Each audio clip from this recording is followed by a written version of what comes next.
As I've intimated numerous times, though perhaps never immortalized in rant form, get woke, go broke is a fucking falsehood, though not in the same way the black pillars allege as they slurp down their nightly cocktail of progesterone and jizz.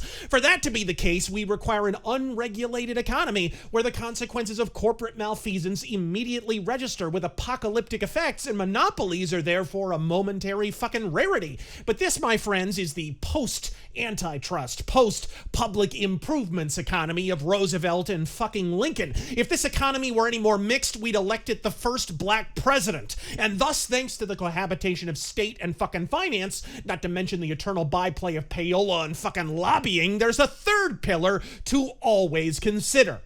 ESG.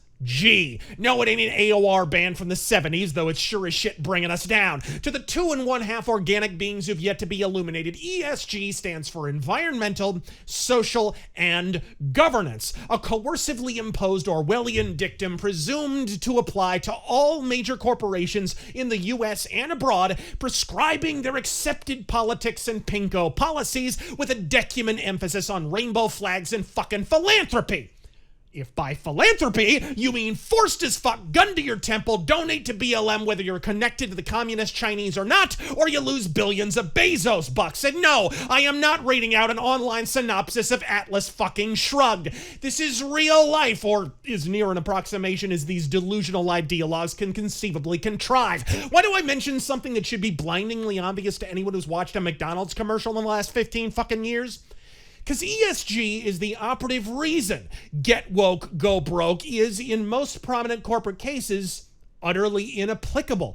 You see, these consolidated corporate conflaps who all agree in principle on the adoption of ESG represent a seismic Scrooge McDuckian money pile, and in a functional context, that means ESG functions as a kind of fiscal fucking safety net. Making a movie and accidentally alienated your intended audience? Fuck it, flash a few rainbow flags in the ad campaign, and all of a sudden you've scored a Starbucks promotion and are making millions more with half the fucking viewership.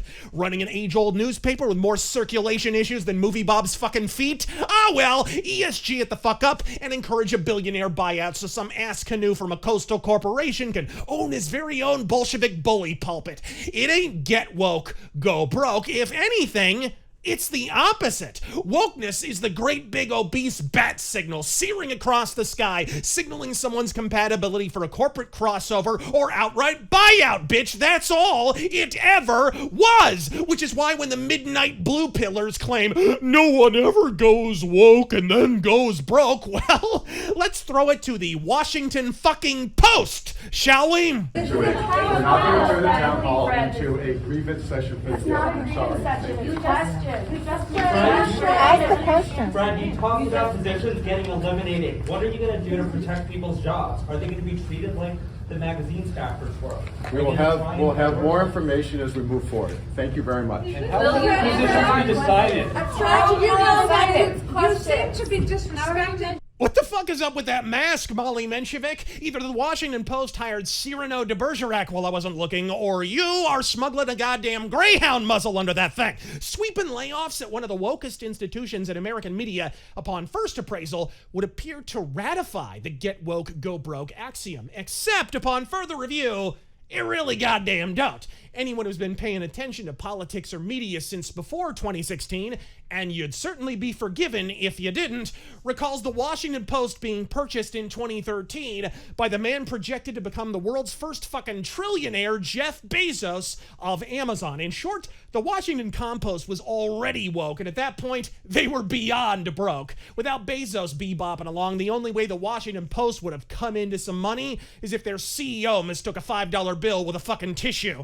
But he bought them all the same, because despite being nigh guaranteed to hemorrhage money in perpetuity, it was worth it for him to own a legacy publication that prints propaganda from dawn to dusk. And it ain't like the Pinko Post is unfamiliar with this formulation. Probably the paper's claim to fame prior to being boofed by Trump at least outside of the Unabomber manifesto, was when Woodward and Bernstein took down Nixon for doing the exact same shit Obama's IRS and Biden's DOJ are doing, even as I fucking rant. Look, I ain't no Nixon fan. Next to Woodrow Wilson, he's probably the man who did the most damage to the dollar's purchasing power with a single flourish of the fucking pen when he outlawed the gold standard in 71. In a world with money to burn, Tricky Dick carried a big-ass box of matches. But if you see Watergate as anything more than a partisan takedown by two Democratic apparatchiks who happen to be embedded at an American newspaper, even after Woody and Bernstein have done virtually nothing the past 2 decades but dismiss every instance of Democratic Party corruption as nothing like fucking Watergate, you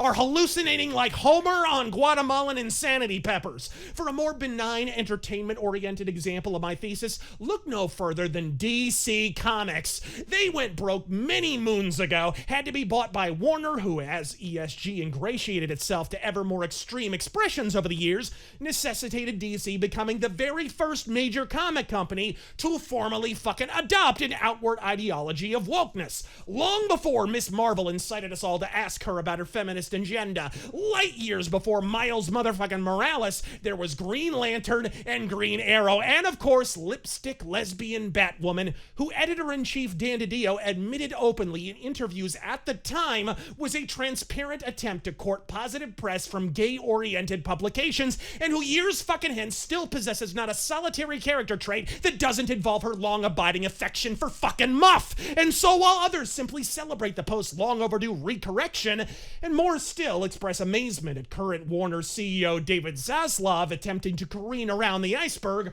long after it's been struck prow fucking first, if you've been paying attention long enough, you know WB was always destined to be the first major entertainment corporation to hit the final stage of the fucking formula, because they were also one of the first to go broke. If Warner's money could talk, it would say, "So long, bitch!" For friends and countrymen, it is time to stand as one, hand abreast, say it loud, say it proud. It isn't get woke, go broke. It's go broke, get woke, ultimately croak! I'm Razor Fist, God fucking speed.